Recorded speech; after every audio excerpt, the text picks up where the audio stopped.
Fais de l'Éternel tes délices, et il te donnera ce que ton cœur désire. Il te donnera ce que ton cœur désire. Ici, l'expression en fait tes délices et signifie se réjouir, être joyeux, profiter d'eux. Qu'en est-il? Les gens du monde se réjouissent et profitent uniquement de l'argent, de l'honneur, du pouvoir et de la popularité. C'est-à-dire qu'ils font de ces choses leur trésor et leur bonheur, et vivent pour les atteindre, les obtenir, les amasser et s'en emparer. Cependant, il est dit que notre peuple de Dieu doit se réjouir et faire ses délices uniquement de notre Dieu seul. En d'autres termes, il est dit que nous devons faire de Dieu seul notre trésor, notre bonheur, pour nous réjouir et faire de lui nos délices.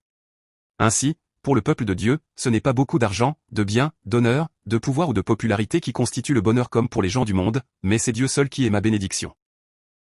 Par exemple, le fait que je connaisse Dieu est une bénédiction, le fait que j'ai rencontré Dieu est une bénédiction, le fait que je vive en tant que peuple de Dieu et enfant de Dieu est une bénédiction, et vivre sous le gouvernement et la souveraineté de Dieu est une bénédiction.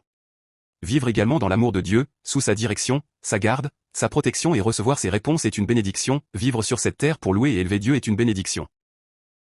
Vivre en communion avec Dieu est une bénédiction, et après avoir vécu ainsi, entrer dans ce royaume des cieux est aussi une bénédiction. En effet, Dieu, le roi des rois, qui dirige et gouverne ce monde et tout cet univers selon sa volonté, est mon Dieu et mon Père. Et je suis son peuple, son enfant.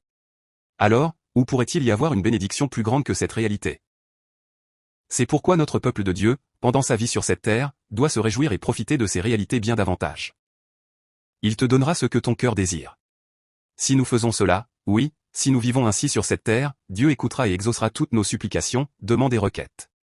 En effet, dans toutes les situations, circonstances et affaires, cette personne recevra des réponses de Dieu selon ses supplications, et vivra sous la garde, la protection et la providence de Dieu. Et s'il en est ainsi, dans n'importe quelle situation, elle n'aura pas le moindre manque ni la moindre privation, au contraire, elle mènera une vie bénie où tous les problèmes sont résolus et s'éloignent. En vérité, cela même, vivre de cette manière, n'est-ce pas la vraie bénédiction? Comment le peuple de Dieu doit-il encore vivre sur cette terre?